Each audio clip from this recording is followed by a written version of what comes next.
intellectuel qui, lui, n'est pas partagé par tout le monde. Et c'est la raison pour laquelle je prends la parole ce soir. Je prends la parole ce soir... Ouais, tu veux m'enregistrer? Je te remercie pour le crédit que tu m'accordes. Je prends la parole ce soir. Il faut que je vous dise d'abord d'où je parle, pourquoi je parle, et qu'est-ce que j'ai à dire et à partager avec vous. Parce que ce livre, Destin et vocation du peuple juif, n'est que le prétexte pour que je dise certaines vérités, en tout cas telles que je les ressens, par rapport à la doxa et la praxis du judaïsme contemporain. Ce que je veux commenter ici, par ces illustrations de Hanouka Purim et le destin du peuple juif à partir de la destruction du temple, ce que je voudrais dire, c'est de la nécessité de revisiter le judaïsme aujourd'hui et maintenant, non pas en faisant du mimétisme, c'est-à-dire en reprenant Ibn Ezra, Maïmonide, Rashi, et même quelquefois les talmudistes, et quelquefois même les modernes, en les reprenant mot à mot ou idée par idée, tels qu'ils l'ont exprimé, et dans le fond et dans la forme, mais de revisiter les textes auxquels ils se sont référés et les textes qu'eux-mêmes ont écrits avec nos yeux d'aujourd'hui. Nous qui sommes confrontés à un monde très différent du leur. Il ne s'agit pas ici, quand un rabbin parle, d'un rabbin qui est dans le même état d'esprit que ceux du Moyen-Âge où on était dans la disputation. Il ne s'agit pas aujourd'hui de parler comme les talmudistes ont parlé face à des interlocuteurs qui étaient des gréco-romains, du monde païen. Et aujourd'hui, nous ne devons pas célébrer Hanouka ou Purim ou d'autres dates du calendrier hébraïque avec ce que nos commentaires disent exclusivement. Nous avons le devoir de reformuler ce que ces textes nous inspirent dans un langage qui est le nôtre. Parce que si nous, on ne fait pas usage de ce langage, ne viendront à nos cours et à nos synagogues que les fidèles d'entre les fidèles. Et Dieu sait comment ces fidèles sont souvent acculturés. Autrement dit, qu'ils ne viennent à la synagogue que par fidélité. La seule fidélité à la religion, c'est la religion de la fidélité. Et rien d'autre. Il faut que nous puissions aujourd'hui venir à la synagogue en chantant, avec plaisir, pour entendre un cours qui va sonner à nos oreilles avec autant de chatoiement que les émissions de Finkielkraut. Oui, ou que de Bergson en son temps, ou que de Émile Durkheim en son temps, ou que des esprits éclairés dans leur temps. C'est-à-dire qu'il y ait une vraie curiosité. Qu'on n'entende pas le rabbin en disant « Oh, de toute façon, ça, c'est ce qu'un autre rabbin dit, ou c'est ce que lui-même a dit, ou c'est ce que je peux entendre ici, ou bien c'est ce que j'ai lu dans Rashi. » C'est sûr que c'est important qu'on dise ce que nos prédécesseurs ont dit. Nous ne sommes pas des passéistes en nous référant au passé pour autant. Mais, nous le serions si nous reprenons mot à mot ce qu'ils ont dit sans reformuler ce qu'ils ont dit en répondant à nos questions existentielles. Pas à celle de Lavan quand il a dit « Nitna » Ariel? Oui, Nitna, j'écoute. Nitna quoi? Nitna Gametzot. Nitna Gametzot. Il a fait son discours ce matin sur Nitna Gametzot. Moi, j'aurais voulu, alors qu'il a cité le Ibn Ezra, le Rashi et le Nachmanide, qu'il me dise comment lui, ou comment un autre auteur, aurait envisagé cette question de l'individu vivant dans une société de laquelle il est l'otage. Puisque un des commentateurs, c'était ça ce qu'il disait, le Nachmanide, se défausser, se dédouaner en disant c'est les autres, c'est pas moi. Me dire comment un juif doit vivre dans la cité, dans sa communauté, dans sa famille, en endossant toute sa responsabilité.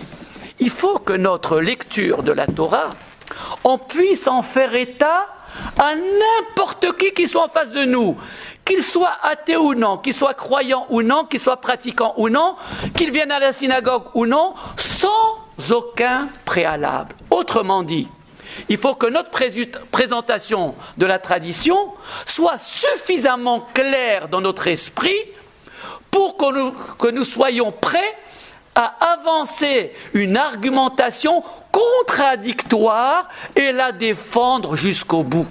Et pas dire, ça c'est ce que pense Rashi, mais je sais pas pourquoi ou comment, etc. Il faut qu'on puisse endosser nos textes.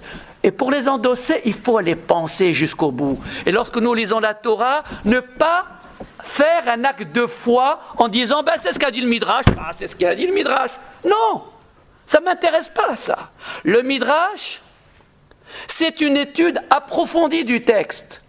Si tu n'es pas capable d'approfondir le texte du Midrash, qui lui a approfondi son texte, mais l'a exprimé dans un apologue ou dans un jargon qui est le sien, qui est de son époque, si toi tu n'es pas capable d'étudier, d'approfondir ce Midrash pour lui faire dire ce qu'il a voulu dire, mais dans un langage qui est le sien, alors ne fais pas état de ce Midrash. Tu ne fais acte que de foi en disant ce Midrash, et tu ne fais pas avancer dans ma vision du monde. À quoi ça sert de me dire, tiens, il y a un obstacle? Je ne suis pas là pour savoir qu'il y a des obstacles. Ce Midrash en serait un. C'est pour savoir comment je peux franchir cet obstacle. Comment cet obstacle, non seulement je le franchis, mais si je m'y réfère, qu'il me dise ce qu'il a à me dire. S'il n'a rien à me dire ou si j'y comprends rien, laisse-le de l'autre côté. Quand tu le comprendras, tu en feras état, sans plus. D'où je parle ici d'abord en tant qu'homme, ensuite en tant que juif, ensuite en tant que juif engagé. En tant qu'homme, d'abord, ça veut dire que j'appartiens à l'humanité. Et si j'appartiens à l'humanité, ça veut dire que les questions existentielles de l'humanité sont aussi mes questions. Où il est Ben? Il est caché. La question de l'homosexualité, tu sais pourquoi elle m'intéresse? Pourquoi elle m'intéresse? C'est aussi ma question. C'est aussi ma question. Et parce que les questions existentielles sont des questions éternelles. Éternel, ça veut dire que quelle que soit la réponse que je leur apporterai, ça sera qu'une réponse provisoire. Tout comme la réponse de mes prédécesseurs sur cette question n'a été que provisoire. La preuve, c'est que moi, je dois m'ingénier pour trouver les mots, les formules les plus justes pour en parler aujourd'hui, telle que la question se pose. Ma réponse sera provisoire parce que cette question, lorsqu'elle se posera dans 20 ans, dans 30 ans, il faudra que mes enfants puissent y répondre aussi en fonction de la tournure de cette question dans 20 ans et 30 ans. Je me rappelle quand j'avais présenté à la mairie de Paris, une fois, j'avais fait une conférence sur l'euthanasie. Alors il y avait le professeur René Friedman à droite, Marc Zerbib à gauche, et je faisais, pendant 3 quarts d'heure, j'ai défendu le point de vue du judaïsme sur l'euthanasie. Et vous savez, comme je suis en même temps orthodoxe et libéral, c'est-à-dire esprit critique, et de l'un et de l'autre. Et au bout de la conférence, on a donné la parole à la salle, comme il se devait, il y avait des parlementaires. Et puis à la fin, on a dit, monsieur le grand rabbin de Paris, vous ne direz pas qui c'était à l'époque, mais peu importe. Vous avez la parole, doutez un petit mot. Vous savez ce qu'il a dit? De toute façon, notre Torah nous a toujours dit que c'était interdit. Fini. Le débat est clos. On est en marge de la société lorsqu'on parle comme ça. Et quand je dis en marge, on est disqualifié. Et à travers ce grand rabbin, c'est le judaïsme qui est disqualifié. C'est-à-dire qu'on n'a rien à dire, on n'a pas avancé problématique telle que la question se pose aujourd'hui. Aujourd'hui, on ne peut pas parler de l'euthanasie comme on en parlait dans l'Antiquité. On n'avait pas le traitement pour le cancer, on n'avait pas la réanimation, on n'avait pas des soins palliatifs, on n'avait pas mille et une choses. Aujourd'hui, il faut tenir compte de tout cela. Ce qui est valable ici pour la bioéthique est valable pour le domaine de la pensée. Aujourd'hui, on ne peut pas envisager la question de Hanouka comme à l'époque ils l'ont envisagé. Tout simplement parce que nous sommes dans une autre perspective, dans un autre environnement culturel. Eux, ils se battaient contre les Sadducéens et contre les hellénisants. Aujourd'hui, nous, contre qui on se bat? Lorsque les Lubavitch, ou d'autres, peu importe, vont faire un allumage public, qu'est-ce qu'ils célèbrent à travers cet allumage? Moi, je veux savoir. Nous-mêmes, lorsque nous allumons nos flammes à la maison, qu'est-ce qu'on célèbre? Il n'y a rien à célébrer à Hanouka. À Purim, il n'y a rien à célébrer. La seule fête que je trouve encore d'actualité, parmi ces trois, c'est le jeûne du 9 Av. Oui. Vous savez pourquoi?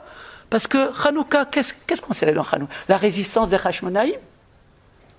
Mais en quoi y a-t-il de célébrer? Regardez le peuple juif aujourd'hui. À part tous les athées, 80%, 60%. 50% d'athées seulement parmi le peuple juif. Et les autres, qu'est-ce qu'ils sont? Ceux qui viennent à la synagogue, c'est des vrais croyants. Moi, j'aimerais bien discuter avec eux de ce que signifie Dieu pour eux. Vous allez voir tout de suite que 10 personnes ont un langage complètement différent sur ce qu'est Dieu des Juifs. Je parle des gens qui étudient plus ou moins, en tout cas qui fréquentent la synagogue. Vous verrez que la Shem Echad, que chacun va dire, c'est un contenu tout à fait différent. Donc je ne suis pas tout à fait sûr qu'aujourd'hui, au sein du monothéisme juif, nous soyons tous des monothéistes. Je ne suis pas sûr du tout. Ni sur le théisme, ni sur le mono. Aujourd'hui, Philippe Soler, non c'est Jean Soler, qui a parlé de la monolatrie de l'époque. Je ne suis pas sûr qu'aujourd'hui, on n'est pas dans un monothéisme qui est monolâtre. Je ne suis pas sûr. Parce que le Dieu d'Israël, souvent on parle du Dieu d'Israël, mais ça c'est de la monolatrie déjà. C'est le Dieu d'Israël, c'est un Dieu universel. Ce n'est pas le Dieu d'Israël, c'est le Dieu de tous les hommes. La Torah commence par la création de Adam et de l'humanité. C'est déjà un billet que de parler du Dieu d'Israël. Parler du Dieu d'Israël, c'est dire que nous avons un Dieu et eux ils ont leur Dieu. Ben non. Le Dieu d'Israël, c'est un Dieu universel que je dois pouvoir défendre dans l'idée, dans le concept, face à tout le monde. Et pas face seulement à des croyants ou à des semi-croyants ou à des croyants qui n'en sont pas ou à des athées qui sont des croyants, enfin à toutes sortes. Il faut que je puisse en parler. Donc, il faut qu'on se mette d'accord sur ce que signifie le judaïsme pour nous aujourd'hui. C'est pas quand on dit le Dieu d'Israël, c'est pas le Dieu du peuple d'Israël, c'est le Dieu universel tel qu'il est vu par Israël. Comme on voit Eloka Abraham, Isaac, Jacob, où c'est marqué parfois Dieu d'Israël. Oui, mais tu remarqueras. Oui, mais Yona, toi qui es intelligent, tu remarqueras que le rabbin qui fait le discours à la synagogue, je ne parle pas du Michael Moyal spécialement, de tous les rabbins dans la synagogue, sauf le rabbin Kassabi, ils ont un discours que seuls peuvent entendre les gens croyants fidèles. Et dès qu'ils parlent, dès qu'ils sortent un peu des textes, dès qu'ils commencent un petit peu à conceptualiser, on leur dit mais c'est un Dieu universel celui-là, mais c'est pas le Dieu d'Israël, c'est un autre Dieu. Comme si l'universel et le particularisme dans le judaïsme étaient deux mondes séparés. Malheureusement, on n'est pas capable, quand je dis n'est pas capable, ça veut dire on n'y pense pas souvent, on ne pense pas souvent à cette idée que le discours que je dois produire, il faut qu'il soit audible par toutes les catégories de juifs, du plus athée au plus croyant. Et je dirais plus par le plus athée que par le plus croyant. Parce que le plus croyant, c'est sûr qu'il a besoin de mon discours. Mais le plus athée, c'est celui que je dois d'abord ramener à la synagogue pour qu'il entende d'autres discours. Le croyant, de toute façon, il vient. Même s'il croit mal, mais il vient déjà. Et peut-être qu'un jour, il sera éveillé par l'un ou l'autre discours. Alors que l'athée, lui, il ne vient pas. Et vous savez pourquoi il ne vient pas? Parce que le discours du rabbin ne l'intéresse pas. Parce que la Torah telle qu'on en rencontre dans les synagogues, ça ne l'intéresse pas. Il ne rencontre pas ses préoccupations dans ce jargon, dans cette formulation. Bien sûr que si on conceptualisait, on universalisait les problématiques, bien sûr qu'il s'y reconnaîtrait, parce qu'encore une fois, les questions existentielles sont éternelles et universelles. Et nécessairement, il se sentira concerné par cela. Mais dans la mesure où on utilise le lexique religieux, pourquoi on utilise le mot, je ne sais pas moi, la Kedusha? On peut utiliser un autre mot en français et dire que ce mot en français ne rend pas compte du concept de Kedusha, parce que la Kedusha signifie encore autre chose.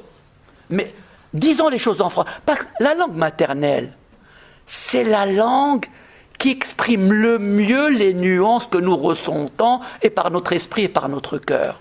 Donc faisons usage de cette langue. La Torah est un livre. C'est sûr que la Torah, c'est la langue maternelle du judaïsme. Et c'est sûr, Ariel, que lorsque la Torah dit « Nitna », Gam et Zot, c'est sûr que je dois faire attention à ce que signifie ce mot. Mais une fois que j'ai saisi plus ou moins le sens de ce mot, il faut que je puisse en rendre compte autrement, le remettre dans ma problématique à moi et ne pas le laisser confiner dans l'univers dans lequel il a été dit, c'est-à-dire dans l'Antiquité. L'Antiquité, est-ce qu'aujourd'hui on vit encore dans notre monde comme en Antiquité? On n'a plus les chevaux, on n'a rien du monde de l'Antiquité.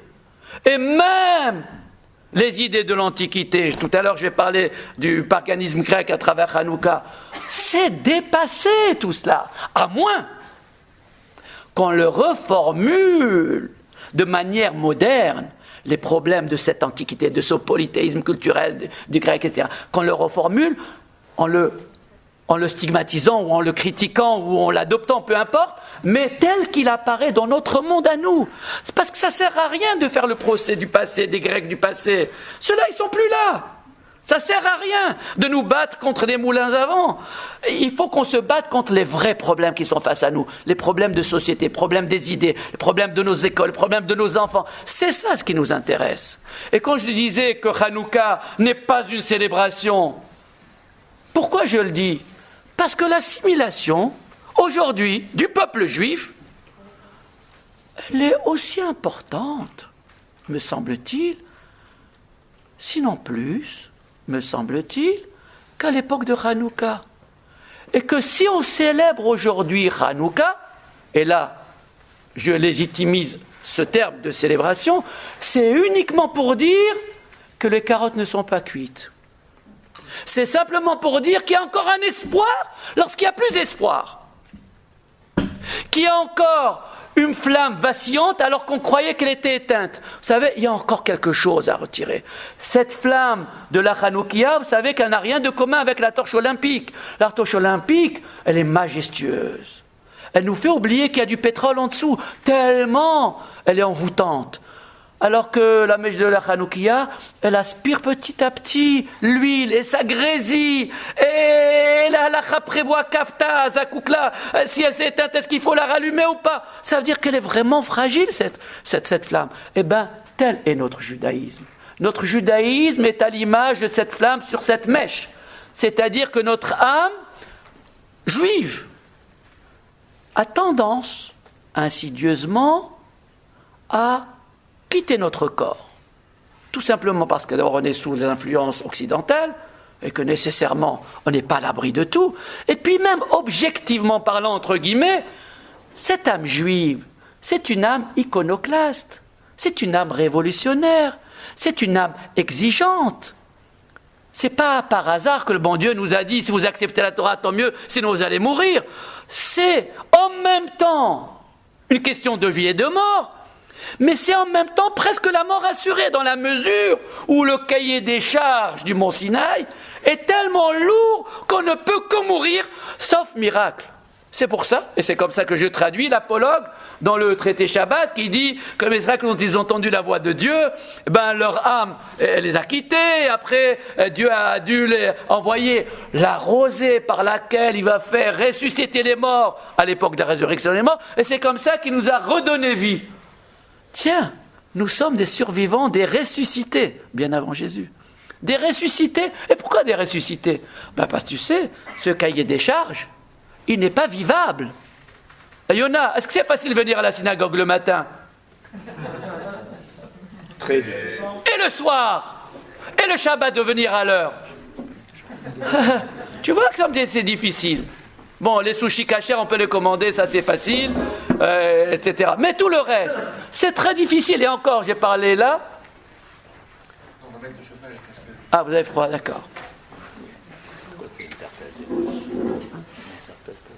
Non, parce que c'est juste pour dire que même des gens intelligents ne sont pas capables de se hisser à ce niveau, c'est tout. Mais je t'en veux pas, Yona. Hein.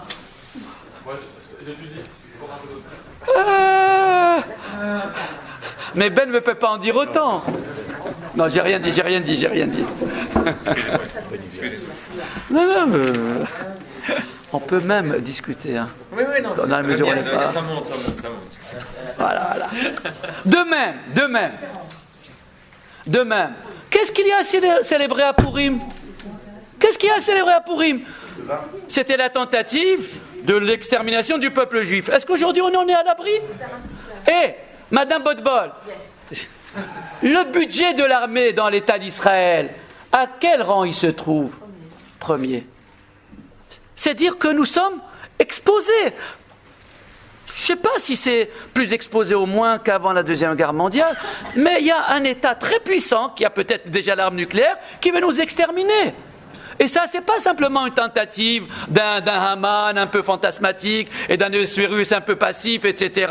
Et puis on arrive par une reine à déjouer ça. C'est plus compliqué que ça. Ça veut dire qu'aujourd'hui, il n'y a rien à célébrer à Pourim. La tentative d'extermination du peuple juif, elle existe toujours. Tout comme la tentative d'assimilation du peuple juif existe toujours, comme si le temple n'avait pas été réhabilité par les Hashmonaïm, comme si cette histoire n'avait pas existé. L'histoire de la réhabilitation du... D'ailleurs, combien de temps après tout ça a été balayé après Hanouka? 3 ans. Ça a duré 3 ans. Après, le temple, de nouveau, ressouillé, etc., puis détruit un peu plus tard. Alors pourquoi après Mashiach il y aura quand même Pourim? Ah, c'est une très bonne idée. Tu sais pas que l'époque de Mashiach, c'est justement l'époque où enfin le peuple d'Israël cessera d'être soumis au joug des nations et peut-être même au joug de l'économie. C'est la Gemara Sanhedrin 99 à B et C. D'accord? Mais c'est déjà l'époque messianique. Ça prouve que jusque-là, nous serons toujours exposés à cette même tentation des nations de nous exterminer. Mais la célébration n'empêche pas c'est deux choses différentes. On peut garder la célébration. Pour ça peut nous donner un espoir. C'est ce que j'ai dit tout à l'heure. C'est l'espoir lorsqu'il n'y a plus d'espoir. Ah oui, mais ça peut. Oui, mais sans plus. Sans plus, ça veut dire, c'est pas une victoire. Mais c'est pas une. Oui, mais non. Mais c'est pour cela qu'on célèbre, qu'on continue à célébrer. Oui, mais alors pourquoi tu poses la question pour vous poser la question de savoir qu'est-ce qu'on célèbre? Voilà. Une des réponses, ça peut être ça. C'est quoi ça? Redis. C'est de savoir que ça nous donne un espoir que. Ça, je l'ai dit. Si c'est ça, je l'ai dit. Un espoir, lorsqu'il n'y a plus d'espoir, et j'ai même rajouté, ça relève du miracle, et c'est là où j'ai parlé du cahier des charges du Sinaï en disant que survivre et être juif, être iconoclaste et vivre dans un monde... Alors pourquoi c'est pas suffisant? Parce que... c'est uniquement comme ça. Non, ce que je veux dire, c'est pas une affaire classée. Ça y est, nous avons vaincu l'assimilation. Ça y est, nous avons sauvé notre... Maintenant, désormais, nous sommes forts dans l'État d'Israël. C'est fini. D'accord? Alors nous sommes d'accord. Mais je croyais que dans l'esprit de certains d'entre nous, et dans mon esprit avant que j'écrive ce livre, c'était comme ça. Que c'était une affaire classée. Dieu est venu à notre... Ah oui. Bon, j'ai la faiblesse d'esprit d'avoir pensé comme ça. Moi, j'ai pas compris quelque chose. Pourquoi la célébration après Mashiach? Pourquoi cet espoir alors que l'espoir est rempli et a rempli le monde? Pourquoi cet espoir? Pas d'aparté. Ah oui, pas d'aparté, parce que j'ai même pas compris la question de madame. Non, parce que votre fils, je crois, Yoda, il faut poser la question, pourquoi fêter et célébrer Pourim à un moment de Mashiach? À l'époque messianique. Alors que Mashiach a répondu à toutes les questions. Effectivement, pourquoi célébrer Pourim? Oui. Tout à l'heure, vous avez fait un truc fort juste. À la synagogue, vous demandez qu'est-ce que Dieu à chacun des personnes, vous avez autant de réponses que de personnes. Donc vous pouvez faire la même chose avec Mashiach. Donc avant de répondre à ce qu'il y aura à l'ère après le Mashiach, il faut d'abord définir ce qu'est le Mashiach. Et je suis pas sûr qu'on puisse y arriver. Oui, alors j'ai avancé ce que dit le Talmud, sans me défausser. Il y a pas le Mashiach, il n'y a pas que le Talmud qui en parle. Exactement. Il y a un que sais-je sur le messianisme juif. Des gens qui en parlent dans des termes justes et vrais, hein, ils ne sont pas nombreux. Hein. Mais les textes. Spécial Mashiach, quand même.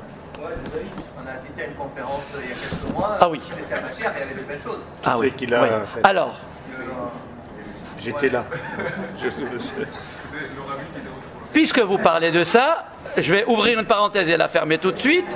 Ça ne sert à rien de clamer We want Mashiach now. Ça ne sert à rien. Si nous ne sommes pas acteurs de notre histoire, le Messie, je vous le dis par avance, il ne viendra pas. Il ne viendra pas.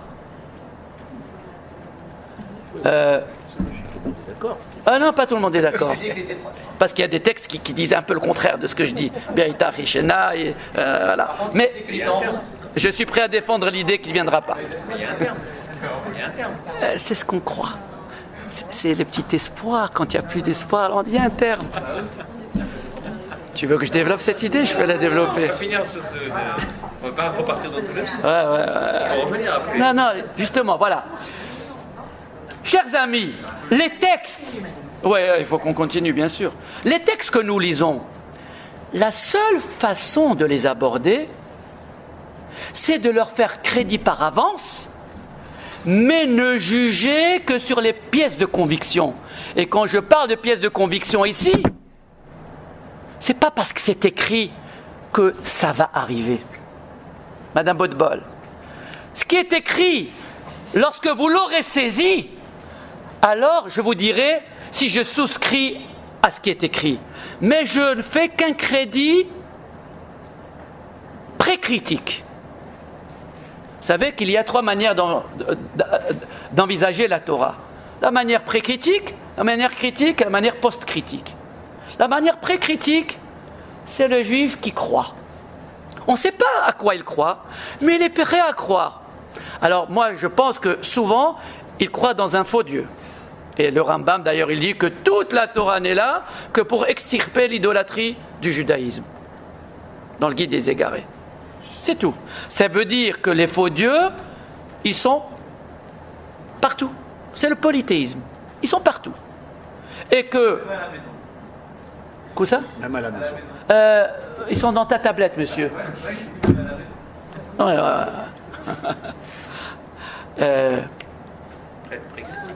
Oui, alors, pré-critique. Alors, la période pré-critique, c'est la période dans laquelle nous étions des dévots. Non seulement nous faisions crédit à ce que dit la Torah, sans savoir ce qu'elle dit, mais on pensait que de cette manière, on était proche de Dieu. Or, vous savez très bien que peu de science éloigne de Dieu, beaucoup de science rapproche de Dieu. Et lorsqu'on est un inculte, nécessairement, on n'est pas proche de Dieu. On n'est pas proche.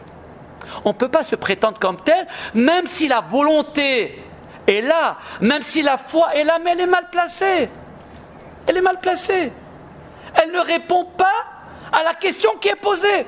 Si vous donnez une bonne réponse à une mauvaise question, vous ne pouvez pas donner une bonne réponse à une mauvaise question, quel que soit l'argumentaire de cette réponse, mais répond à une fausse question. Le problème n'est pas là. Il faut d'abord savoir de quoi il s'agit avant de dire, voilà, je fais acte de foi. Et lorsqu'on sait de quoi il s'agit, je vous garantis que dans 99,9% des cas, on n'a pas besoin de la foi. L'adhésion de l'intellect, quelquefois du cœur aussi, ça peut participer. C'est dans ce sens que le chant a toute sa place. Mais il aide seulement. L'émotion aide, mais elle ne peut pas faire le travail que l'intellect réalise. Très, très vite compris. On sort d'Égypte, on nous met un coup de pied derrière. Est-ce que pour autant on est libre? On est sorti avec une mentalité d'esclave. Nous sommes des êtres libres parce qu'on est sorti de la prison, de l'étau égyptien, mais on est sorti avec une mentalité d'esclave. Le bon Dieu nous met la montagne sur la tête, il nous dit vous acceptez la Torah sinon ça ne va pas. Nous obéissons à la Torah, mais avec une mentalité d'esclave, parce que nous sommes encore sous le joug. Qu'est-ce qui se passe? Eh bien, cette liberté de la sortie d'Égypte, il nous faut 40 ans pour l'intégrer, 40 ans d'errance dans le désert, et la Torah qu'on a reçue au Sinaï de cette manière, les tables ont été cassées, vous le savez, et c'est seulement à l'époque des Pourim, Hadar Kibloua Bimei Hachvérosh, où enfin nous avons intégré, après quelques mille ans, nous avons intégré l'idée que la Torah peut être notre salut, mais parce que nous avons choisi de l'accepter comme telle. Ariel, lorsqu'on oblige quelqu'un à aller à la tfila, et qu'il y va, c'est très bien, mais enfin il y va comme qui? Ah, Baruch Hashem, Baruch Hashem. Moi je connais beaucoup de gens qui toute leur vie ils ont répété Mitor Shelo Ishma Balishma et jamais sont arrivés à l'Ishma. Ils sont morts avec cette illusion, l'avenir d'une illusion. Voilà encore un texte qu'il a cité, qui est écrit, mais dont il n'a pas saisi la portée. Mitor Shelo Ishma Balishma. Mais oui, parce que des formules, des slogans, c'est ce qui marche le mieux. La publicité, c'est ça. On te fait croire quelque chose sur lequel tu n'as jamais réfléchi et que tu as gobé. Parce que c'est le matraquage. C'est ce qu'on nous a appris à l'école, c'est ce qu'on nous a appris à la maison. Ce sont les formules toutes faites. Et on pense qu'on pense bien en empruntant ces formules, en disant, mais dans la mesure où elles sortent du Talmud ou de la Torah ou du Midrash ou du Zohar, ben nécessairement, ça peut être que pur et bien. Mais non. C'est absolument pas du pur et bien, tout simplement parce que nous n'avons pas saisi ce qui a été dit.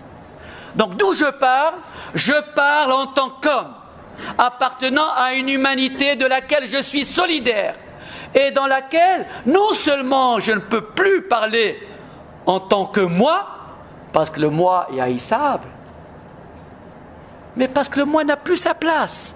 J'ai le choix entre le nous et le rien.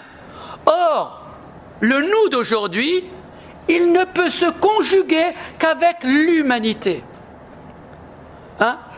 Le réchauffement climatique. Si je fais attention en France et qu'en Chine ça ne va pas, j'en pâtis. Lorsqu'il y a des virus, les virus ne connaissent pas les frontières politiques. Elles passent de la Suisse en France et de la France en Belgique et même dans d'autres continents. Les maladies, le climat, les idées, l'intégrisme, ils s'exportent très facilement. Regardez comment avec le Moyen-Orient, on a des problèmes en France. On est très loin du Moyen-Orient. Voilà, il y a 3000 km et pourtant, voilà, ça va, ça vient.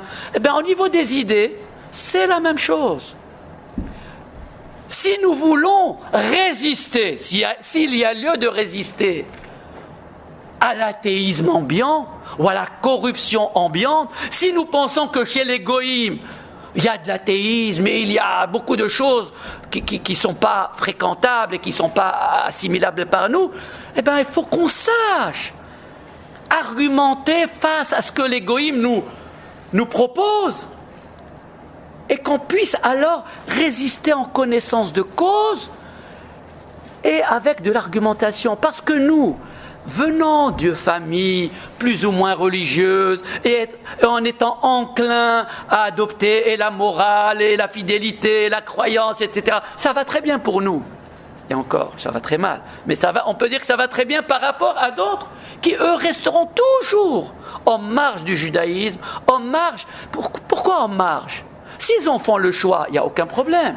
Mais la responsabilité nous incombe à nous de leur donner le choix. Et pour leur donner le choix, il faut qu'ils entendent les deux options. Il faut qu'on leur donne l'alternative. Il faut qu'ils entendent des voix juives, authentiquement juives, c'est-à-dire pas celle de BHL ou de Finkielkraut, mais authentiquement juives comme celle de Benny Lévy ou de Lévinas ou de, Shmuel Trigano ou de Armand Abegazzi ou d'autres, peu importe. Chacun choisira ses saints, peu importe. Mais au moins des gens qui connaissent les textes et qui peuvent les faire parler. Qui peuvent les faire parler, pas seulement dans l'esprit du judaïsme, mais aussi à partir de la lettre du judaïsme. Parce que la lettre et l'esprit, ça va ensemble. On ne peut pas saisir l'esprit si on ne connaît pas la lettre. Et c'est ça le problème de BHL. Et de beaucoup d'autres, peu importe. Et donc, d'où je parle de ma place en tant qu'homme, m'adressant à des hommes. D'ailleurs, cette préoccupation de l'humanité, elle existait déjà au temps de Moshe. Il a écrit la Torah Beshivim Lashon en 70 langues. Elle existe au sein du temple. À Sukkot, qu'est-ce qui se passe à Sukkot, monsieur Yona? Les 70 taureaux que nous offrons au nom des 70 nations. Mais dites-moi, les 70 nations ne nous ont rien demandé. D'ailleurs, elles continuent à être idolâtres. Pourquoi on apporte des offrandes en leur nom? Ils ne nous ont rien demandé. Une offrande, il faut qu'elle soit les ratzon, qu'il faut qu'il y ait une volonté. Et nous nous permettons d'apporter pour eux. Imaginons qu'ils apportent pour nous aussi des offrandes dans leur temple de Zeus ou de je ne sais pas qui. On serait content. On ne vous a rien demandé, messieurs. Chacun chez soi, chacun dans sa chapelle. Pourquoi on offre ça pour eux? Parce que nous avons le souci des autres. L'humanité, ce sont nos frères. Il vaut mieux vivre ensemble, fraternellement, que mourir ensemble comme des idiots. Qui c'est qui a dit cette phrase? Martin Luther King. C'est-à-dire la solidarité avec les humains. Parce que tout simplement, l'autre, l'humain, c'est quelqu'un qui m'intéresse. Or, aujourd'hui, l'autre, c'est d'abord le juif. Le juif qui ne fréquente pas nos cercles. Ceux-là à qui j'aimerais que vous envoyiez les mails, pas ceux de la communauté. Ceux qui ne fréquentent pas ici, c'est ceux-là qui m'intéressent. Parce que ceux qui fréquentent la communauté, un jour ou l'autre, ils entendront une parole qui sonnera juste dans leur oreille, et ils viendront, et ils reviendront. Et de toute façon, ils sont prêts à revenir même sans ça. Ils sont prêts à revenir. Donc ce sont les autres qui m'intéressent. Ce sont les humains, les autres hommes. Que ce soit les nations, qui chormatrem vinatrem le'ene'amim, la Torah c'est d'abord chorma et bina. Pour nous, elle, la Torah. Et après, les Nehamim, dès lors qu'elle sera Chorma ou Bina, nécessairement, ils seront intéressés par ce dialogue. Et puis, en tant que juif, parce que j'ai une exigence. En tant que juif, j'appartiens à une religion, j'appartiens à une histoire, j'appartiens à une culture, j'appartiens à une langue. Et j'ai rapporté ce que disait Edmond Jabès. Edmond Jabès disait que à la date de naissance de chaque juif, il faut ajouter 5000 ans. Parce que dès qu'il vient au monde, il vient déjà avec une histoire, il vient avec une religion, une culture, une langue, etc. Donc, je ne peux pas, que je le veuille ou non, me départir de cette identité qui est la mienne. Et lorsque j'essaye de l'occulter ou de l'oublier, les autres me le rappellent. Donc, cette identité, que j'appelle judéité, et non pas judaïsme, et d'ailleurs avec laquelle Freud avait beaucoup de difficultés à gérer, parce qu'il disait à son ami Karl Abraham, je crois, il disait, j'arrive pas, alors que je déconstruis le judaïsme, j'arrive pas à comprendre pourquoi je me sens tellement juif. Et il disait, peut-être qu'un jour on arrivera à comprendre c'est quoi le miracle. Il parle de miracle, du rapport du juif à la judéité, de cette identification au judaïsme, mais non, pas en tant que religion, mais en tant qu'appartenance à une histoire, et à une culture, et à une langue, à une civilisation. Et puis en tant que juif engagé, pourquoi je parle en tant que juif engagé? Non pas parce que je suis engagé jusqu'au bout, parce que je ne connais pas les limites de l'engagement. Je ne peux pas les dire. Quelles sont les limites de mon engagement? Je ne sais pas si mes limites vont jusqu'à celles de Rabbi Akiva qui était prêt à mourir pour cela. Mais ce que je sais,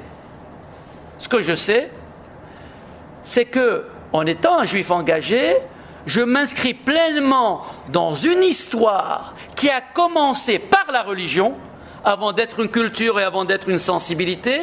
Le judaïsme a été d'abord une religion au sens de lien. Le lien social est là. Bien sûr que Émile Durkheim sera d'accord avec moi, puisque lui, il ne parle que de la religion comme fondement de la socialité, mais aussi comme religion, tant que reléguer, c'est-à-dire relire les textes. Pour que le judaïsme soit vivant, il faut le relire. Et un juif engagé, c'est celui qui ne considère pas par avance que les textes de l'Antiquité ou du Moyen-Âge sont périmés, qui est prêt à les revisiter parce qu'ils sont signifiants, parce qu'on ne peut pas connaître la modernité en faisant l'impasse sur les classiques. Il faut connaître le Molière et le Voltaire pour connaître le Bergson et le Heidegger. On passe par là. Il y a une progression qui est nécessaire. La même chose dans le domaine du judaïsme. Il faut connaître ses fondamentaux, comme on dit, et il faut faire ses humanités, comme on parle du latin et du grec, pour avancer, pour connaître un peu notre langue séculaire qui est la nôtre. Donc, il y a nécessité de savoir d'où je pars. Je pars donc en tant qu'homme, en tant que juif et en tant que juif engagé. Et qu'est-ce que j'ai à dire? Deuxième question, pourquoi je pars? Pourquoi je pars? Parce que j'ai cette inquiétude. Cette inquiétude, en voyant aussi bien les juifs orthodoxes que traditionnalistes, que libéraux, que réformés, que athées, c'est-à-dire toutes les catégories de juifs, en constatant que leur judaïsme ne correspond pas tout à fait à l'idée que je me fais lorsque je me penche sur les textes. Lorsque je me penche sur les textes sans parti pris, sans appartenir à une secte. Parce que ça commence à devenir des sectes, les libéraux, les réformés, les orthodoxes, les traditionnalistes, et les conservatifs, et les massortis, etc. Et les athées. Parce qu'eux aussi, ils sont dans le système de l'athéisme. C'est-à-dire chacun s'installe dans sa chapelle, dans son fief, sur ses préjugés. Sur ses préjugés. En croyant, puisque je suis né comme ça, naturellement, les choses sont ainsi. Or, pour faire l'autocritique, on ne va pas parler des autres, la Torah nous a été donnée. Le bon Dieu s'est révélé. Anochi Hashem Elokecha. Et dites-moi, ça suffit pour être croyant? Ça suffit? L'otirtzar, ça suffit pour ne pas porter préjudice à la vie d'autrui ou à la propriété d'autrui, etc. Est-ce que ça suffit de le déclarer? Est-ce que ça suffit de s'entendre dire que vous êtes le peuple élu pour être le peuple élu? Trop facile. Quoi, tout ce qui est dit dans la Torah, nous l'endossons parce que la Torah l'a dit.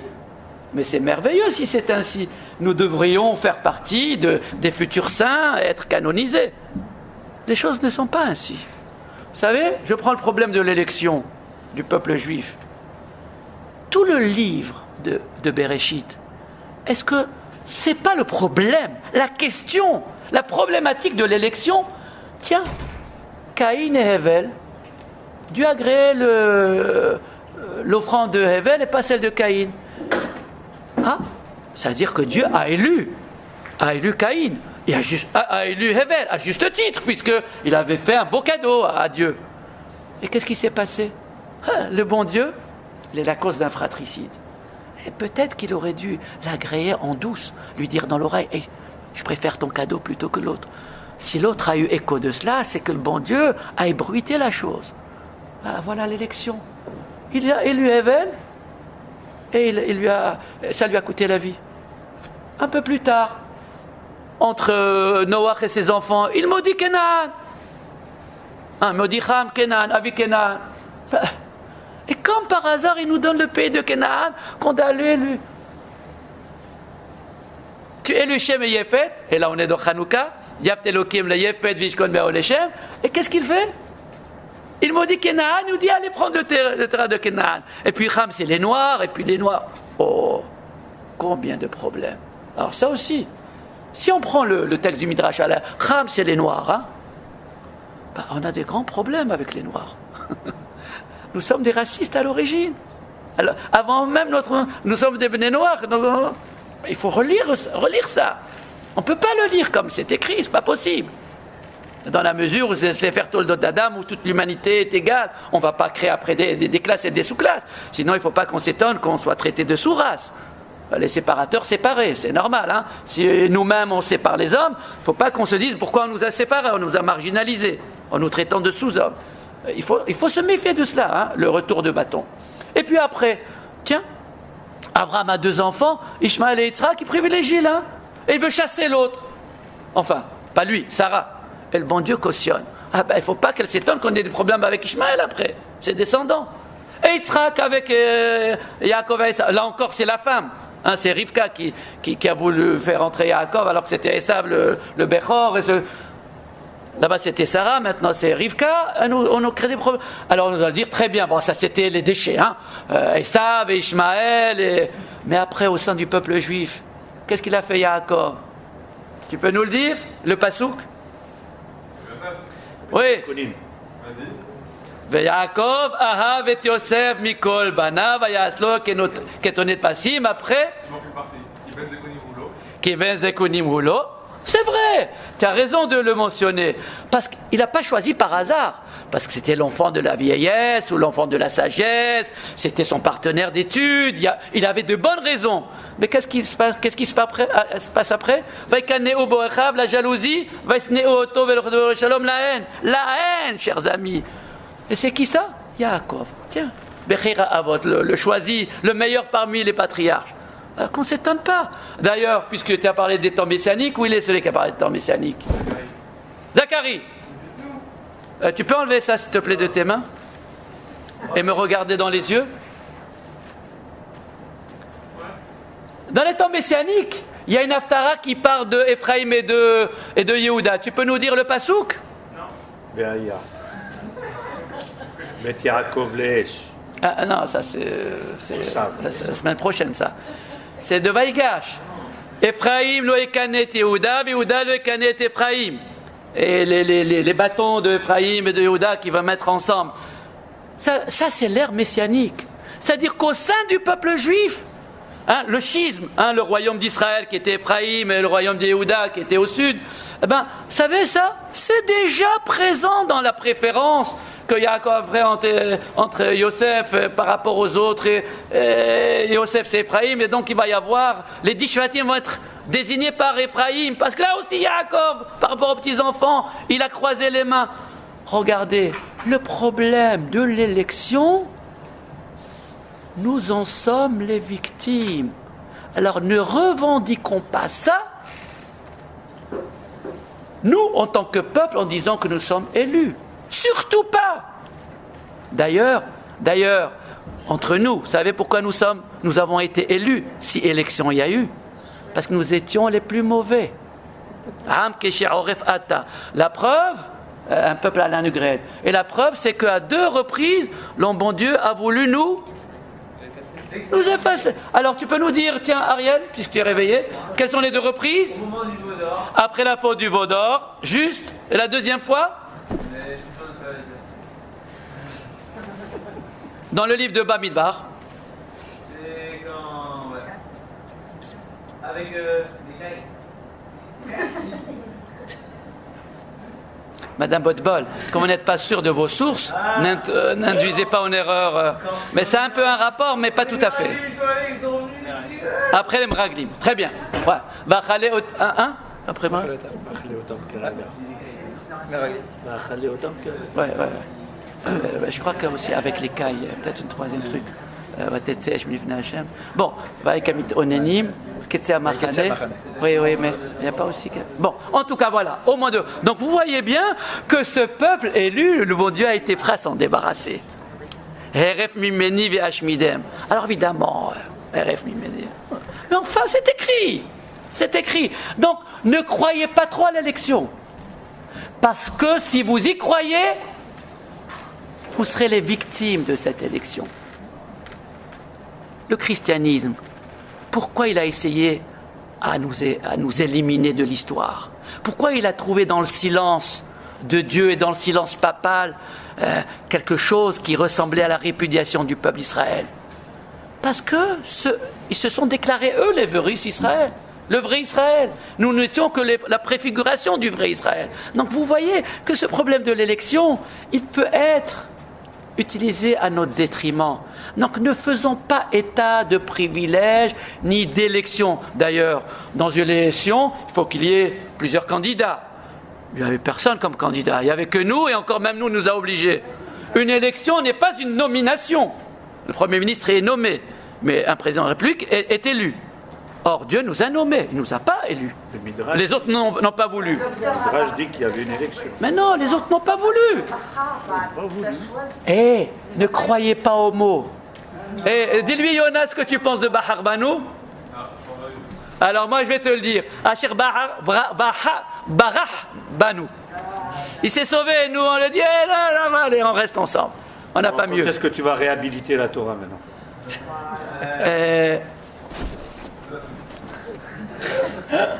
Les textes, parce que ça c'est les fondamentaux. Un exemple. Alors évidemment, la Grèce est très attrayante. Elle est très attrayante au point où aujourd'hui nous, qui avons choisi de vivre en Occident alors que nous pourrions faire notre alia, d'autres l'ont fait. Pourquoi nous restons là? Parce que nous avons des intérêts à rester là. Il n'y a que moi qui ai la conviction que le juif doit rester en Chutz-La'aretz. Mais vous tous, vous avez la conviction qu'il faut faire la Aliyah. Au moins à la retraite. Non? La météo est meilleure. Voilà, vous avez de bonnes raisons d'y aller. Oui. Voilà, vous voyez les arguments pour la Aliyah, la météo. C'est le seul argument que je trouve. Nous restons en Occident parce que nous sommes bien dans le pays héritier de la Grèce. La Grèce, ce sont les arts et les sciences. Tu aurais pu faire Polytechnique en Israël? Polytechnique, tu aurais pu la faire là-bas? Ouais. Non. Très difficile d'entrer en Polytechnique là-bas. Plus difficile qu'ici. Ben oui, ça n'existe pas. La preuve que c'est difficile, c'est que ça n'existe même pas. Ils n'ont même pas tenté de l'instituer. Ici, nous avons des facilités, c'est pourquoi nous restons là. C'est clair et net. Et ces facilités, c'est les arts, la culture, les sciences et l'économie. Et le pays où les classes sociales, où la lutte des classes sociales n'existe que dans le milieu des OS.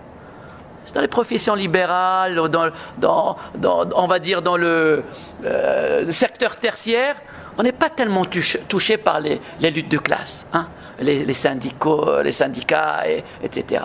Nous sommes privilégiés. Au point où beaucoup de Avrechim, ils viennent en Israël s'installer. Pourtant, la Torah est meilleure là-bas. Là-bas, on peut fréquenter le Rav 1 et le Rav tel et les sommités de ce monde. Pourquoi ils viennent ici? Parce qu'il y a des commodités. Il ne faut pas qu'on s'en cache. Ici, on est bien reçu. On a toutes les raisons de se déclarer fiers d'être français. Parce que la France nous a accueillis et elle continue à nous accueillir. Nous avons des commodités. Ça, c'est l'héritier de la Grèce. L'Occident est l'héritier de la Grèce. Mais pas seulement pour ça. L'Occident, comme la Grèce, ça a été à l'origine de la culture du monde. Qui c'est qui a créé le principe de la démocratie? Solon, 6e siècle. Les premiers historiens, avant. Les premiers historiens, Thucydide et Hérodote. Homère, 8e siècle, l'Iliade et l'Odyssée. Pythagore, on va parler un peu de mathématiques. Euclide, Pythagore, Archimède, qui encore? Cite-nous quelques noms. Thalès, théorème de Thalès. Tout. Dans la philosophie, les belles lettres, la pensée, Aristote, on s'entend, mais même les néoplatoniciens. Parmi les néoplatoniciens. Revenons un peu chez nous. Philon d'Alexandrie. Flavius Joseph, c'est un historien. Ah oui. Mais je parlais de néoplatoniciens dans les philosophes maintenant. Proclus, 5e siècle après, parmi les néoplatoniciens. Philon d'Alexandrie, 1er siècle. Qui? Oui. Il a dit parlant de chez nous, alors j'ai cité Philon d'Alexandrie. Bon, dans tous les domaines, la Grèce, l'Empire grec et l'Occident qui en est l'héritier, ils nous ont éblouis. Dans tous les domaines. L'urbanisme, l'architecture, le transport de l'eau, la salubrité publique, les bains, dans tous les domaines. Dans le domaine de la pensée, du verbe et de l'action. Dans tous les domaines. C'était pas leur rôle. le rôle. Leur rôle par rapport à la création, par rapport à ce qui a été sur leur mission. Le rôle. Qui c'est qui a défini les rôles? C'est une question. Ah ouais, là, personne n'a défini les rôles, sauf le judaïsme qui attribue les rôles. Oui, mais il attribue les rôles parce qu'il a constaté que c'est comme ça. Vous connaissez le traité Avodah Zarah 2b où quelqu'un fait l'éloge de Rome en disant ils ont créé pour nous les bains et l'autre qui dit tout ce qu'ils ont créé c'est pour eux. Hein? C'est-à-dire, c'est pour nous ou c'est pour eux? Alors évidemment nous on dit bah oui c'est pour nous parce que nous croyons au centre du monde. Mais non, on en a profité nous aussi. Oui, non, mais quand on dit c'est pour nous, c'est nous que nous croyons le nombril du monde. C'est pour nous. Non, c'est pour eux. Mais lorsque la Gemara présente ça en disant voilà ce qu'ils ont fait, et que l'autre dit, Rabbi Shimon aurait dit ils l'ont fait pour eux, mais au départ, nous croyons qu'ils l'avaient fait pour nous. La première opinion, elle a dit qu'il l'avait fait pour nous. C'est Rabbi Shimon qui rétablit la vérité en disant mais non, ils l'ont fait pour eux parce que le monde, il faut bien qu'il ait une existence, qu'il soit stable, etc. Bon. Tout ça pour dire que non seulement la Grèce nous a éblouis, mais regardez, chers amis, Maïmonide, lorsque il écrit le Guide des égarés, combien de fois il cite Aristote? Combien de fois il cite les Mutakalamim? La moitié du livre. Moitié du livre. Et pour Maïmonide, et c'est ça le comble du comble, c'est qu'il considère que la philosophie grecque explique le monde, mais elle explique aussi le judaïsme, puisqu'il en fait usage pour expliquer ce que le judaïsme a à nous dire. Ça veut dire que la philosophie grecque, elle est complice, ou elle est en connivence avec le judaïsme. Elle est la belle langue qui va expliciter les concepts hermétiques que le judaïsme a exprimés de manière suggestive seulement, ou allusive, sans plus. Donc, c'est un outil. Mais on fait usage, ça veut dire qu'il y a dans cette philosophie, c'est un outil merveilleux. Et si on l'emprunte au grec, c'est que les Chachamim ont utilisé d'autres outils, mais qui sont moins pertinents au Moyen-Âge pour Maïmonide. Il avait besoin de formuler la Torah dans un langage qui est celui des Grecs, parce que c'est celui qui s'imposait à son époque, alors que le Talmud avait formulé beaucoup de concepts similaires, mais sous forme d'apologue. Or, l'apologue, vous voyez ce qu'on en fait souvent dans les Midrashim, on les utilise à tort et à travers, on ne saisit absolument pas ce qu'ils veulent dire, et on les cite, comme si on avait compris, et comme si leur lecture littérale nous imposait leur contenu comme une réalité historique ou comme une vérité religieuse immédiate. Et c'est ça le grand danger de l'apologue. C'est que l'apologue fait appel à l'interprète. S'il n'y a pas d'interprète, c'est comme une langue muette. Elle n'est pas audible. Alors que le langage de la raison, celui d'Aristote pour Maïmonide, c'était le langage qui enfin redonnait du lustre aux concepts les plus élémentaires du judaïsme. Si vous voyez le premier volume du Guide des égarés, juste il donne la définition de choses qui pourraient nous sembler élémentaires aujourd'hui.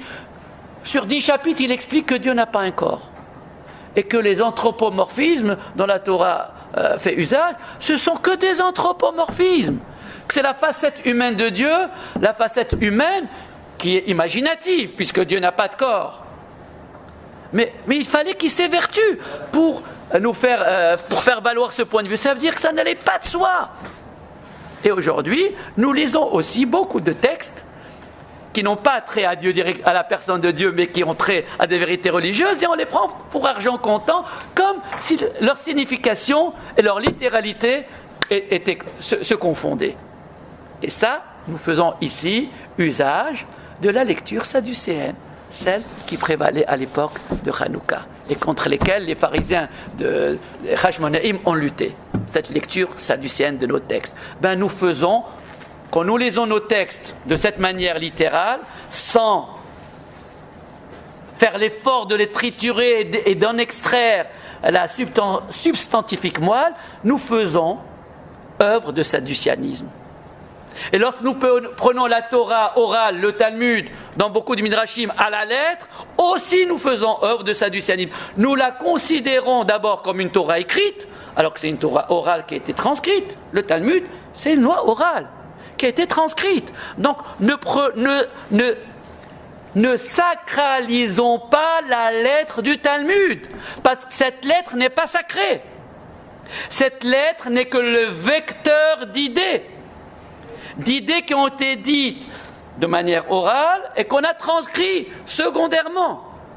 Si la lettre de la Torah est sacrée, et il faudra le prouver, même si Nachmani dit que toutes les lettres de la Torah sont des noms de Dieu, il faudra encore le prouver. Hein? Lorsque je vois le mot Hazir dans la Torah, il faut me prouver que c'est un nom de Dieu, ça. Hein? Il faut, quand je vois le mot Lavan dans la Torah, prouve-moi que c'est un nom de Dieu. Il faut me le prouver que c'est un nom de Dieu. Qu'est-ce que ça signifie que le mot de la Torah sont des noms de Dieu? J'aimerais bien entendre cela. Avant de le dire, j'aimerais bien comprendre. En tout cas, celui qui le fait valoir, il faut qu'il me dise à quel titre il le fait valoir. Non, moi je suis prêt même à l'entendre de manière littérale, mais simplement il faut qu'on me l'explique. Et si j'arrive pas, soit je dis que je comprends pas, soit que je dis que c'est une parabole. Mais j'ai toutes les raisons de penser que c'est à prendre à la lettre, parce que je sais très bien que lorsqu'une lettre de la Torah est effacée, ou même tout simplement coupée, etc., le Sefer n'est pas soul.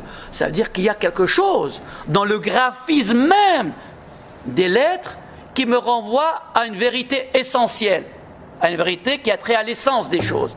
Mais il faudrait encore la saisir pour faire valoir cette idée. Qu'est-ce que je disais avant de dire ça? Tu dois conclure, il est 10h30. Ah oui? Ah non, alors j'ai pas abordé. Alors, ouais. Donc Maïmonide fait usage de la langue grecque pour expliquer le judaïsme. Rabban Shimon ben Gamliel, dans le traité Megillah, va nous dire que si la Torah est écrite en grec, c'est kasher, c'est la Torah calligraphie grecque. Alpha, bêta, gamma. Quand même extraordinaire, hein? C'est la seule langue qui lui paraît rivaliser avec le judaïsme et donner un cachet de sainteté. Alors que, tu as fait grec, Ben?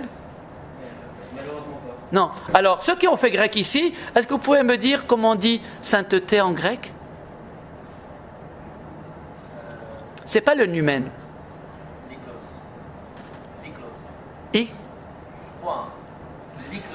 Iklos. Mais iklos, ça veut dire saint ou sacré? Le mot saint n'existe pas en grec. Il n'y a que le sacré. Ah, c'est l'animateur à la télé, là, ce qu'il dit. Ouais.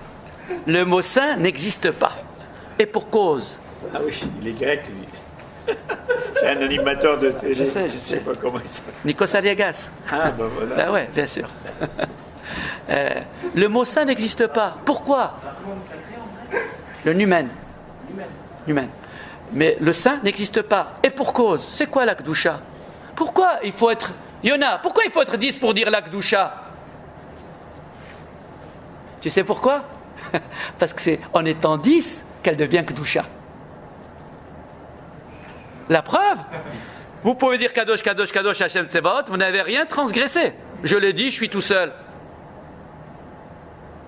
C'est parce qu'on est 10 qu'elle devient Kedusha. Et si je suis seul, je peux le dire, ça ne s'appelle pas une Kedusha. Ah, tiens.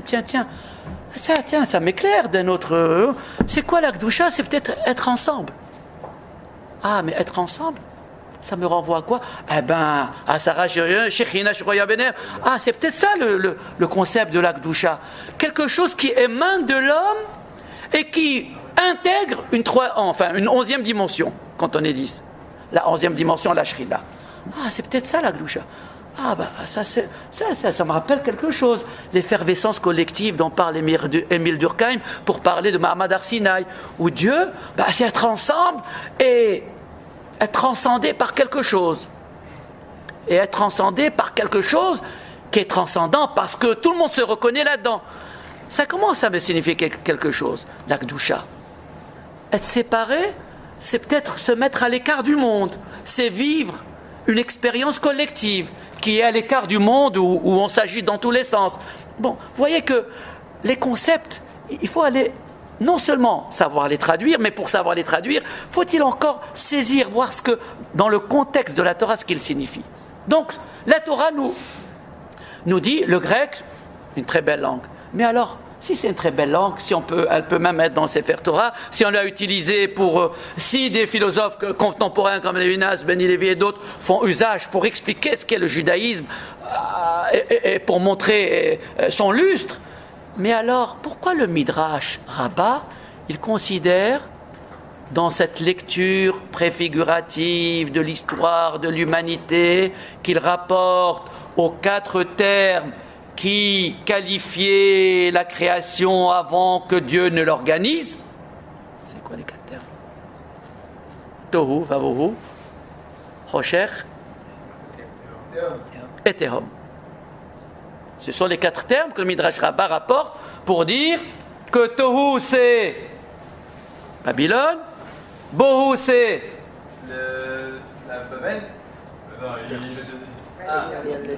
Le deuxième, c'est qui? Le deuxième empire. Perse. La Perse. Après Rocher, Grec. la Grèce. Et Tehom, Malchut Arisha. c'est qui? Il y a d'autres que Rome. Et pourquoi le Midrash ne dit pas Rome? Sûrement parce qu'ils étaient encore sous Rome et que s'ils avaient... Il ne pouvait pas désigner Rome en tant que tel. Et Roi Elohim, c'est qui? Le souffle de Dieu. Le souffle de Dieu, c'est qui? Je sais pas... Mashiach, le Mashiach, Mal'aretz De'at Hashem, Ruach Hashem, etc.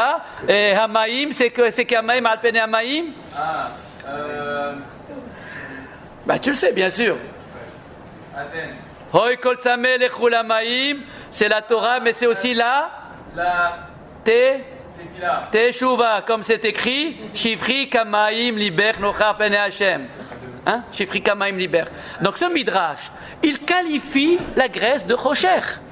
Comment ça, Rocher? On vient de dire que la seule langue qui puisse se substituer à l'hébreu dans le Sefer Torah, c'est le grec. On vient de dire que que Maïmonide s'en est pour expliquer. On vient de faire tellement de choses la Grèce et après on la traite de Rocher. Chers amis, quand une lumière est éblouissante, qu'est-ce que vous voyez? Vous le voyez rien. C'est comme si vous êtes dans l'obscurité. C'est parce que la Grèce est éblouissante qu'on la traite de Rocher. Comment ça, elle est éblouissante? Quoi, elle dépasse? Elle est éblouissante, alors quoi, Rocher? Ça devient de l'obscurité? Ben non. La Grèce, elle est éblouissante, mais... Ben oui. Vous savez pourquoi elle est éblouissante? Parce qu'elle est attractive. Parce que la Grèce nous installe dans ce monde. Vous savez, dans Shir HaShirim, on fait l'éloge du cou. Quel est le pasuk Madame Botbol qui parle du cou? Kemigdal, David, Savarech, Banu et les Talpiyot. Que le temple, il est sur une colline. Talpiyot, c'est le temple. Tel, Shekolapiyot, Ponimlo. Et que Migdal, David, Savarech. Ton cou, il est comme la tour de David, qui est le temple vers laquelle se tournent toutes les bouches pour prier, etc. Le cou. Pourquoi on le compare au temple? Une colline. Parce que le cou, c'est le lieu de transition entre le corps et la tête, entre l'âme et le corps. Les Grecs, pour eux, le cou, il est le lieu de passage de la tête vers le corps. Mais pour le juif, il est le passage du corps vers la tête. Autrement dit, pour les Grecs, tout l'esprit, toutes ces sciences, ces arts, etc., sont là pour servir le corps, pour mieux s'installer dans ce monde-ci. Alors que pour les Juifs, le corps est sublimé, il doit être au service de la tête. C'est dans ce sens que ça marche. Et la preuve, c'est quand on dit Tikkun HaZohar, on met en relation le plérum divin, les 10 sphirotes, avec les 10 organes vitaux de l'homme. Le corps en rapport avec les sphirotes. Et puis dans le Talmud, les 613 mitzvot avec les 613 membres et nerfs et os qu'on a dans le corps. Pourquoi cette correspondance? Est-elle réelle? Elle n'est pas réelle. Est-elle fictive? Elle n'est pas fictive. Elle est quoi alors? Elle n'est ni réelle ni fictive? Symbolique. Elle est, je sais. Elle est virtuelle. Virtuelle. Parce que spirituel, c'est déjà un autre registre. Moi, je reste dans le registre de l'imaginaire. Il y a le fictif, imaginatif, mais qui correspond à rien, qui correspond à une vue de l'esprit. Il y a le virtuel, qui est une réalité, mais qui ne s'inscrit pas dans le réel, comme par deux points passe une droite. C'est un théorème. C'est virtuel, mais c'est une réalité géométrique. Et puis il y a le réel, celui auquel je suis confronté. Donc, qu'est-ce que je disais du virtuel? Qu'est-ce que je disais du virtuel? Alors, personne ne suit. Qu'est-ce que je disais du virtuel? Non, ça c'était l'exemple pour illustrer. Alors? Vous parliez du passage de la tête au corps et du corps à la tête. Et je disais que les 613 mitzvot qui correspondent aux 613 membres et les sphirotes qui correspondent aux 10 organes vitaux, c'est une réalité virtuelle à laquelle ces textes nous donnent à penser. Pourquoi? Pour nous dire qu'effectivement, le corps du juif doit être sublimé. Toute la majeure partie des mitzvot, ce sont des mitzvot matériels. Et ce sont ces mitzvot matériels qui nourrissent notre esprit, notre spiritualité. Cette vision virtuelle des choses nous aide à vivre notre expérience religieuse et la faire remonter à notre pensée, à notre marshava, à notre kavana, à ce qui fait à notre vie intellectuelle. C'est ça la fonction du juif. Contrairement à la Grèce, qui, elle, s'adonne à l'esprit, aux arts et aux sciences et à toutes sortes de choses pour mieux s'installer sur terre, parce que la Grèce, c'est l'immanence, c'est le contraire du lech lecha. Lech lecha, c'est rompre les forces d'inertie sans toi dans une situation de précarité dans ce monde, parce que tu n'es que de passage, mais on vient quand même pour cela. On vient pour une certaine vocation, pour remplir une certaine mission, mais nous sommes de passage. Nous savons que nous sommes de passage. Nous avons ça tout dans la Torah concourt à nous faire comprendre que nous sommes que de passage. Et ce passage doit être construit à partir du virtuel. Notre vie religieuse n'est que virtuelle. Notre rapport à Dieu n'est que virtuel. Notre rapport à la culture n'est que virtuel. C'est l'idée qu'on se fait de l'homme, c'est l'idée qu'on se fait de la religion, c'est l'idée qu'on se fait du judaïsme, c'est l'idée qu'on se fait du monde. La vie n'est rien d'autre que la relation qu'on entretient avec elle. C'est une phrase de moi, retenez-la. La vie n'est rien d'autre que la relation que l'on entretient avec elle. Elle n'est rien objectivement parlant. Vous montrez ça à une vache ou à un enfant, ça lui dit rien. Les vaches qui voient passer le train au loin, elles voient exactement ce que nous voyons dans un passage furtif d'un ovni. Lorsque vous voyez un ovni, passage furtif, c'est exactement ce que les vaches voient lorsqu'elles observent un train en train de passer devant le pré. Rien d'autre. C'est un continu. Pardon ? On en est sûr. On est certain. La réalité n'existe que lorsqu'on met des mots sur cette réalité. Ce livre n'est livre que parce que je le considère comme tel.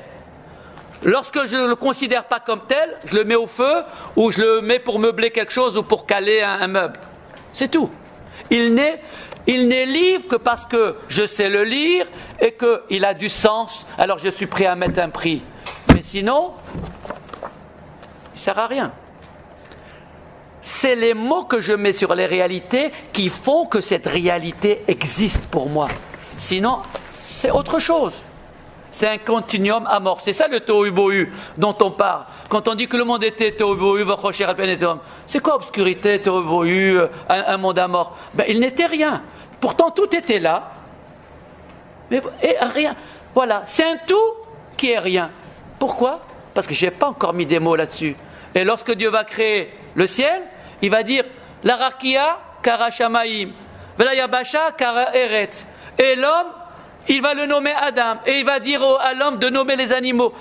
Si l'homme ne les nomme pas, ça veut dire qu'il ne les a pas situés, il ne les a pas contextualisés. Il ne leur a pas donné une vocation.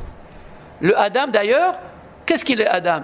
Il est Adam, Afar mina Adama, qui est le Kochazot de Adama, Singlébeu, mais c'est en même temps un démout, Bitmout Hashem, qui Dmouto, Adam démout, à l'image de Dieu.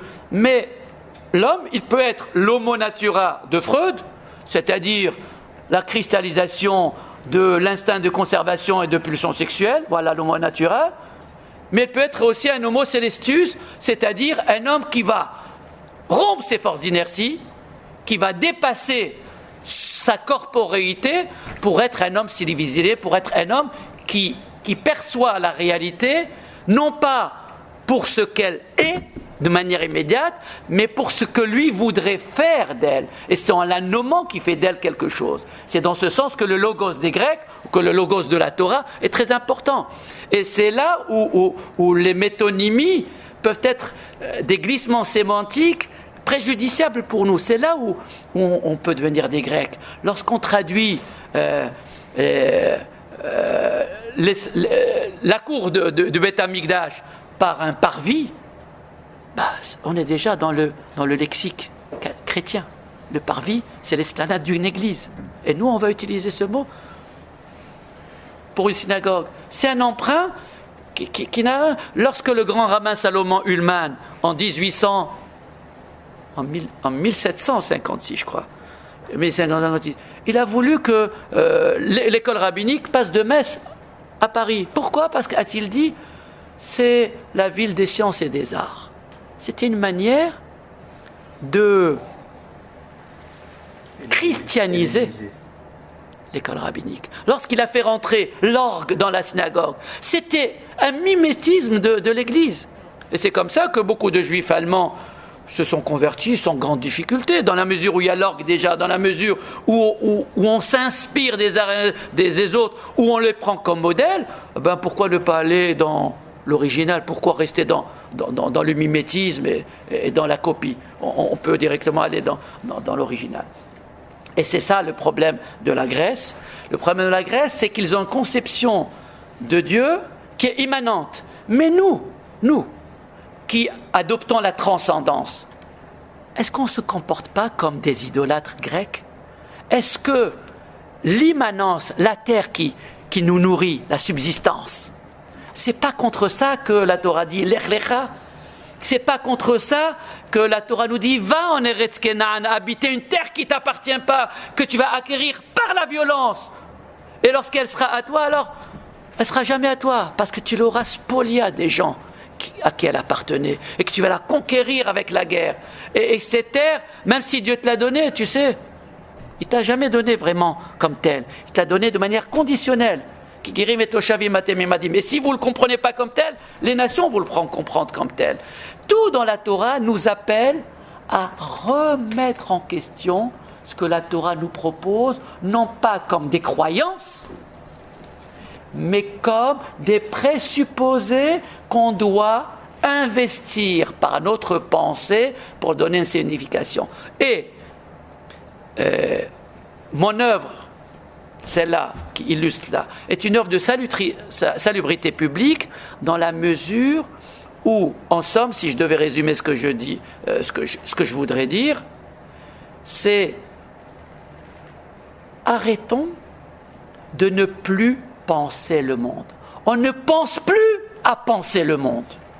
On ne pense plus à penser le monde. Nous croyons que dès lors que la Torah nous a été donnée, elle s'impose à nous telle qu'elle est dite. Comme si la quête d'Abraham, la recherche de Dieu, et celle de Yitzhak, qui lui a découvert un autre Dieu, celui d'Akvoura, et celle de Yaakov, et celle de Yosef, qui a découvert le monde et qui était confronté à ce monde, et celle de tous les Shvatim. Chacun à sa manière va découvrir, comme si cette quête n'était plus nécessaire. Parce que Abraham a cherché Dieu, Dieu s'est révélé à nous, on n'a plus besoin d'Abraham. Si tout le livre de Bereshit, cette saga familiale, avec ses hauts et ses bas, le droit d'aînesse, l'élection, la préférence, le rapport à la terre, pourquoi Dieu, la première des choses qu'il promet à Abraham, c'est la promesse de la terre, la promesse de la descendance. Il fallait qu'Abraham dise au bon Dieu, pour que le bon Dieu dise, ah oui c'est vrai, ouais, je vais te donner un enfant. Ça doit nous interpeller. La terre qui est promise ici, c'est un problème si Dieu la propose comme premier cadeau. D'abord, les cadeaux, il faut toujours s'en méfier. Et puis quand c'est une terre qu'on va conquérir, il nous dit que c'est un cadeau. Alors là, c'est plus un cadeau. On a le droit de nous poser des questions. Et la descendance également. C'est quoi cette descendance où il nous donne à compte-gouttes? Alors évidemment, le Midrash va nous dire que le bon Dieu aime la tfila des tzadikim. Mais enfin, peut-être que c'est une certaine lecture de ce qu'est un tzadik. Peut-être qu'il aime la tfila aussi des hommes ordinaires. Et qu'en nous donnant des enfants, ça ne nous empêche pas de faire des tfilotes pour qu'ils soient droits. C'est pas le tout d'avoir des enfants, c'est le tout d'avoir des enfants qui puissent être des successeurs.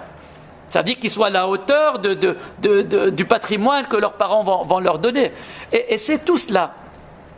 C'est tout cela qu'il faut faire. La Grèce nous a aidés, si on doit célébrer Hanouka, c'est un peu rendre grâce aux Grecs qui nous ont secoués. Ils nous ont dit, tu sais, d'abord regardez, il y a beaucoup de Juifs qui s'hellénisent. C'est peut-être que votre judaïsme ne peut pas rivaliser avec notre culture. Et vous qui résistez, au nom de quoi vous résistez? Remettez-vous en question.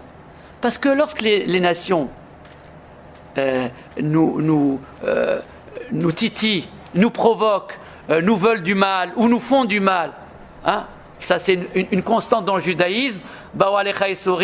Si tu as des soucis, des malheurs, il faut un petit peu secouer le cocotier. Et bien précisément, nous, je pense que notre judaïsme, nous le vivons trop comme des systèmes rodés ou comme des cercles vicieux. C'est-à-dire, nous sommes bien comme nous sommes, et nous sommes contents d'être juifs, et nous sommes contents d'être des croyants, et nous sommes contents d'être stigmatisés comme juifs, parce qu'en nous stigmatisant, on dit, vous voyez, c'est que nous sommes le peuple élu. Non, ça ne marche pas comme ça. Ça ne marche pas comme ça. Si on est persécuté pour des motifs, pour certains motifs, et pas pour ce que nous sommes réellement, c'est que nous sommes stigmatisés pour le juif imaginaire de Sartre, parce que nous paraissons comme ceci ou cela. Mais moi, j'aimerais bien être persécuté pour ce que je suis réellement. Mais pour cela, il faut que je le sois. Et alors, cette persécution sera, comme je le dis ici, la persécution serait alors la modalité première par laquelle s'est manifestée l'élection d'Israël. J'aimerais bien être persécuté en tant que celui qui incarne ce qu'est le judaïsme, et pas qui incarne celui qui est le juif imaginaire, c'est-à-dire qui donne une image de lui qui n'est pas très bien acceptée par les nations, mais qui ne correspond pas à ce qu'il est. Tout le livre de réflexion sur la question juive de Sartre, c'est de dire, vous les antisémites, vous trompez de combat, parce que vous combattez le juif imaginaire, mais ce juif imaginaire n'existe que dans votre imagination. Donc laissez-le tranquille, il n'est pas ce qu'il est. Mais Sartre oublie qu'il existe un juif réel, et que ce juif réel, non seulement il ne doit pas inspirer la persécution, mais il doit inspirer le respect et l'admiration. Et tant que ce respect et cette admiration des nations ne nous vient pas, en disant « Rak am hacham venavol », seulement ce peuple est sage et intelligent, alors nous n'aurions pas accompli ce que la Torah nous demande. La Torah, c'est certes une loi, c'est une loi, ce sont des statuts, mais la Torah vient du mot lumière, les horot, or. La Torah, quelle autre étymologie a le mot Torah? Enseignement, c'était les horot, c'est l'enseignement, mais la Torah aussi, qui ner mitzvah ve Torah or, dans les proverbes. La Torah, c'est or, c'est une lumière. Or, une lumière. Projection. Yoré, c'est une projection. Oui, mais ça, c'est dans le sens les horot, enseigner, projeter quelque chose. Oui, projeter. Mais ici, Torah or, c'est la racine de or. C'est une lumière, ça veut dire que c'est quelque chose qui doit éclairer notre existence.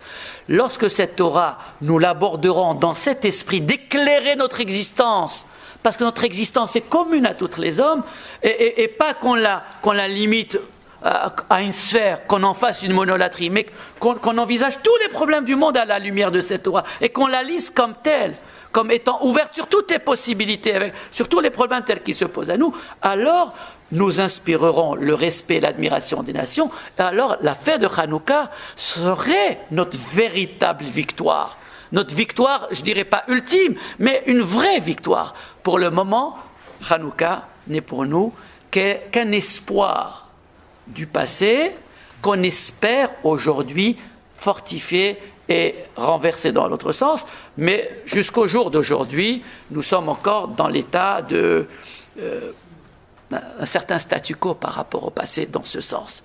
Et c'est à nous qu'incombe ce devoir de revisiter nos textes et de les présenter pour que les nations en soient inspirées et qu'elles reconnaissent qu'il y a là donc quelque chose qui mérite d'être partagé, même si on ne partage pas la foi d'Israël. Mais là, il ne s'agira plus de foi, il s'agira d'une adhésion libre à une sagesse et à une intelligence. Et ça, on n'a pas besoin d'être croyant. À cela, tout le monde pourra consentir parce que personne ne veut passer pour idiot. Donc tous les gens intelligents reconnaîtront qu'il y a une certaine vérité de l'humain qui est dit dans ce texte, et c'est ça ce qu'il faut espérer trouver dans cette célébration de Hanouka et dans toutes les autres d'ailleurs.